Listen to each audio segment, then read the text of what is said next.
Hey guys, it is Monday here in West Virginia, so it is time for us to do our Mopar Monday. And the first one we're taking a look at is the one right in front of you. Actually, there's the one that I had gotten in that bad buy that I had with that guy, I forget how to even say his name, Guillemaro or something like that. Anyways, I couldn't do anything with the car because the paint was all chipped up and the spoiler was busted off, things like that. So it just wasn't even worth trying to save. So I made it into a junker. And you guys may have seen it in some of my shorts that I've been doing for YouTube. So painted some primer spots, dulled out the paint, and then I put some bullet holes in it actually. Well, mock bullet holes. And then changed the wheels and tires on it, put a set of Kragers in the back and kind of rusted them out and put a set of steel ones in the front, tweaked the hood a little bit, busted the windshield, removed the door for the air grabber, and I even did some dirty patina stuff under the hood to make it look a little more realistic, and knocked out the headlights on the driver's side. And even knocked out one of the tail lights too. Kind of give it that nice appeal for our diorama. And one thing I didn't notice before on the car, like I noticed all the chips and then the glued spoiler and all the glue he had gotten everywhere. Now the glue that he got on the deck lid looks like rust bubbles, which are cool.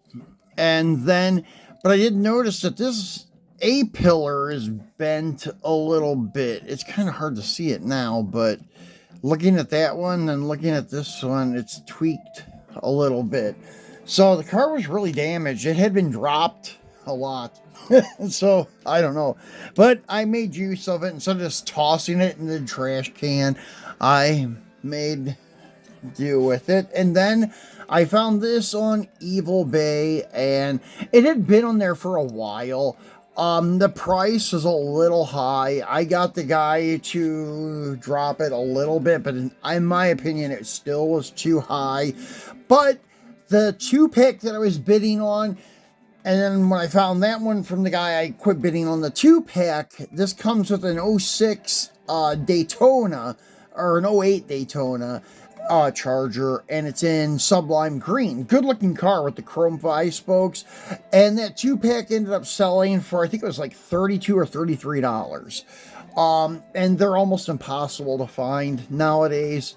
And anyways, this car was on eBay for $25 with free shipping, and I was able to get the guy to lower the price to $20 shipped. And I know it's high for just a basic Greenlight car that's loose, but you got to understand this car never came in a blister pack. So if you wanted just this car, you either bought it loose or bought it in a 2-pack. That's your only options. I wouldn't mind having that green Daytona. It's cool. So if the 2-pack ever pops up, I'm going to try to buy it. Now, as you can see, there's like some missing paint on the upper part of the bumper, but that's actually factory. Greenlight neglected doing the upper part of the wraparound front bumper, so that's not like flaws where the car's been damaged or something. And there's 2 little pin nicks on the quarter, one there and one there. Very, very tiny, almost impossible to see unless I point them out like I did. But yeah, the car is in very, very, very nice condition, so I'm happy with it. And sorry, my son came in the room. I had to talk to him for a second. So anyways, yeah, very happy to get this car back in my collection. I did have it originally when I was living in the Philippines, and it was one of the cars I let go. Wish I would have never let it go. And the orange RT. I got the orange RT again, but it took me a long time to get this one. Finally got one. Little disappointed that it has a 2 little pin nicks there, but one day maybe I'll find one 100% mint in the 2-pack. But even the 2-packs, as you've seen, if the cars are in the 2-packs too long, like that 68 Charger we took out last week, had some of the rash starting on it from its reaction to the PVC plastic, and the gray or silver Charger had some on the roof. So that's the one thing bad about them. And then, I don't know, like every car, if you want to keep looking at it and looking at it, you'll probably find some little flaw and such. It's just that I thoroughly looked at this car. That's why I noticed those 2 little chips. But when it's on the shelf or whatever, it's really hard to see them. It's not that big of a deal. So that's our first one. Then the last Superbee I needed, the true Superbee. Greenlight does have a newer release of the Superbee that is in Hemi Orange with a white top. And it's a really good looking car, but it's not the Superbee casting. They use the RT casting with the louvers on the door. So in my opinion, it's not accurate. That's why I have not gotten that one yet, but I may do so eventually because it is a car from the advertisement. One thing cool about it too, it's supposed to have the bumpers painted the same color as the car. I think the casting's done like that too. I may end up picking it up because you can get it fairly cheap for like $8 or less. But the one that I'm talking about is from back in the early 2000s, and I think 2009. No, actually older than that. It's from 2007. This is a promo car for a diecast place. And anyways, here it is. This 1971 Dodge Charger Superbee is the 8th in a series of Black Bandits, an exclusive line of diecast vehicles, each meticulously produced with a triple black theme. Black body paint, black interior, and custom black wheels are the distinguishing characteristics of these classic outlaw vehicles. Switching over to the Charger platform from the Coronet, this Bee was buzzing with a total body redesign in 71. The 71 Charger may have looked longer than its predecessors, but it was actually shorter by 3 inches overall. Among the many changes were a split front bumper design, ventless side windows, a semi-fastback roof design, and concealed windshield wipers. Offered under a Powerball hood for the last year were the 383 Magnum, and the 440 Magnum, a 446 pack, and the 426 Hemi engines, which with its affordability and stinging power, outlaws were sure to be seen flying through the streets in this true muscle machine. We are proud to present this 71 Charger Superbee as the 8th Black Bandit. So I don't know, maybe they were trying to do something different, but as you can see, it's only 1,536 units were produced. And I have opened it already, and I did change something on it. As you heard on the back, the distinguishing feature of these cars is black interior, black paint, and black wheels. Well, I didn't like the black wheels, so I put Mopar. They had Mopar rallies on it, black ones, and I took the ones that actually came off of this guy and put on this car. And then the ones that came off this car, I actually used a silver Sharpie and painted them silver. So now I have an extra set of Mopar rallies to put on something that I would like to have rallies on.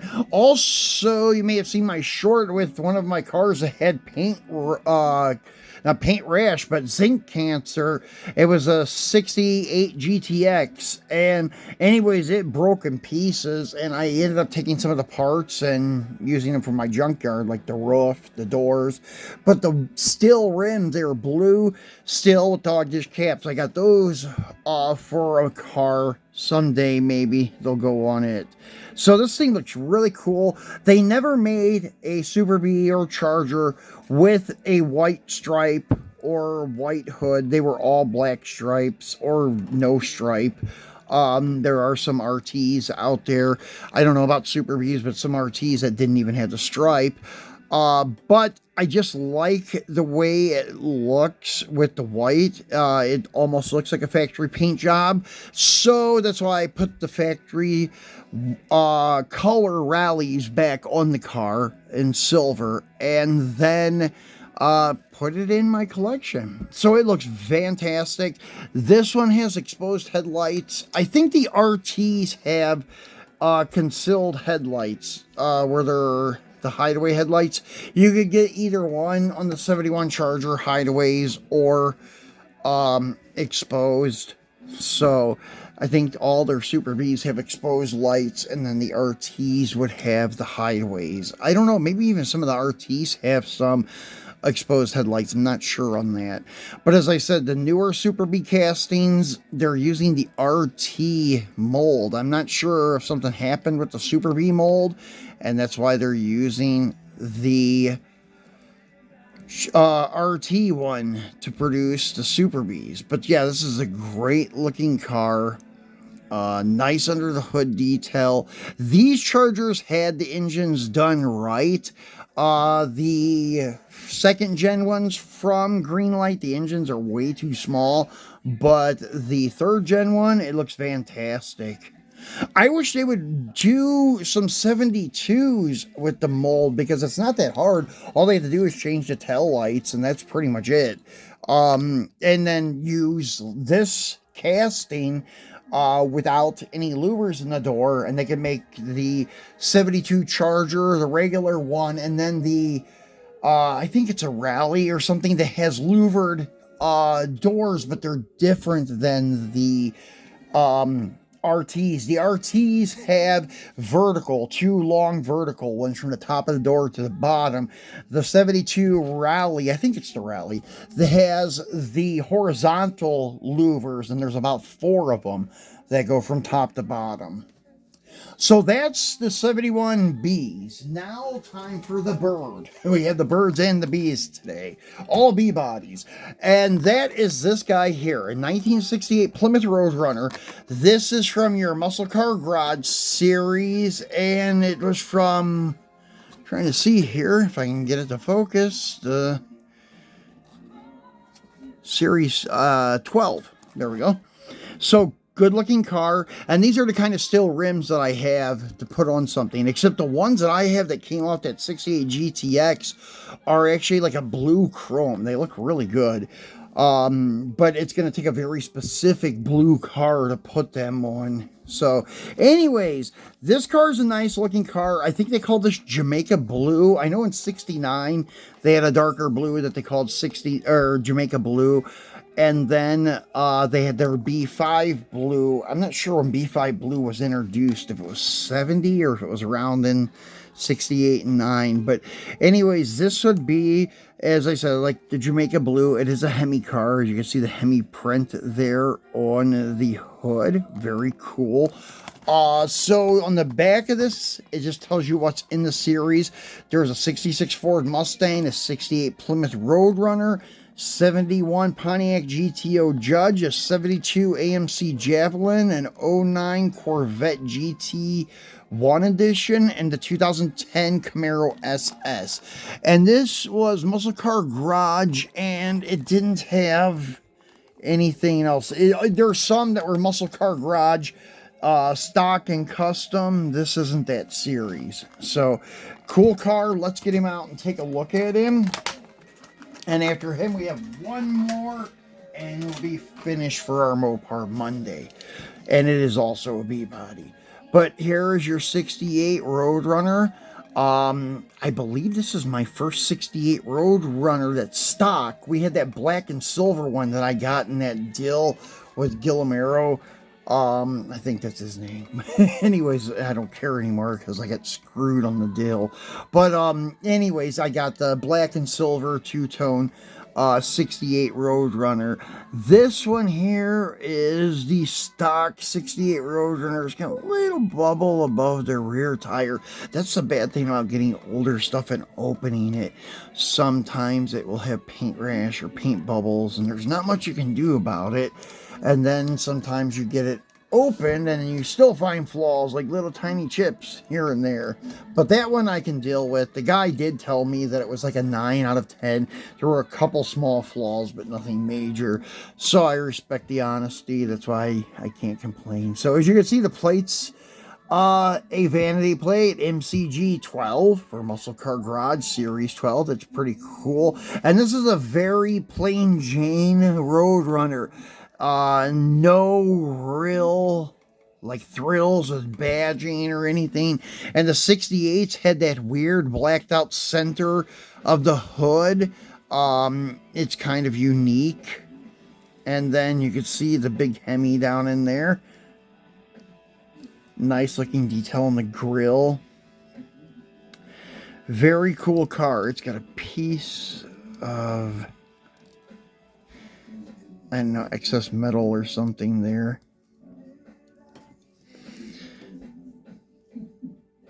Yeah, I think it looks like either excess paint or metal. Oh, well, we'll figure it out later. And anyways, the steel rims, that they're color coordinated with the paint, and the dog dish caps are awesome. And let's see, this is number 777. That's a rare number. Lucky sevens. And I didn't even check this one. What number is he? 1721. So there are a few thousand of those out there, but they're just hard to come across. This guy here is number 945. There's only 1,500 of these out there. And very glad to get this one and have a good example of it. That's a little spotty in the paint, but not that bad. The one I had in the Philippines had some paint rash on it, so this is a much better example, except that stupid front chin spoiler keeps coming off. So anyways, let's move on to the last one and wrap this up, guys. This is a 68 Dodge Charger from the Barrett Jackson series. This is Series 3 of Barrett Jackson. And this sold for $132,000 in, I think, 2018. I won't read the whole thing on the back, but yeah, it sold in 2018 for $132,000 right there. And they do give you a nice write-up on the car and stuff. And it's a pretty plain 68 Charger. As you see, gold with a black top. Nothing that exotic, except it does have a Hemi. And then let's get him out and take a look at him. And this is another one that I got a pretty good buy on. I think I got it for like $7 plus $6 shipping. So it's a fairly good deal. That's the only thing I have against Greenlight's second-gen Chargers. When they're sitting in the cabinet and stuff, the axle's set back just like a 32nd of an inch too far. And you can tell it too, but if you, I don't know, set it right, you can get it to shove forward a little bit, but it still looks off. It's just not centered the way it should be. They need to re-drill that hole in the base just like a 32nd of an inch or 16th of an inch further forward, and it would be perfect. But I'm not sure it will work because the way the base is made. So, especially if they want to put anything bigger than what's on this, meaning tire size. And this guy here is number 644, another less than 1,000. So, this is a good looking car. And as I mentioned, look how tiny that engine is compared to like the second gen Plymouth. Yeah, I don't know. Well, I can't say second gen Plymouth, but that same body style Plymouth, the B body. Both are 68s, as you can see the round marker lights, but the engine just is really tiny in the Charger for some reason. But that's it, guys. It's got the full open grille, hideaway headlights, nice detail on the grill. Greenlight did a very nice job on these Chargers. As I said, just that rear axle sits back just a little bit too far. But that's it for today, guys. Sorry for taking so long. I kept going back and showing you things on the Superbees and such. But that's it for today. That's our Mopar Monday. We'll be back again at the latest on Friday to do our Free It Friday. But I'm sure we'll probably be back midweek. So turn on your notification bell so you do know when we do drop a surprise video. Or when we release one of our shorts. You can always check them out during the week. I always try to produce 2 or 3 of them during the week to tie us over to our next full-length video. So I really appreciate your support and your subscriptions. And if you have not done so, please click that subscribe button and give us a thumbs up, because it will help us move up in the algorithm. Thank you guys, and enjoy your week.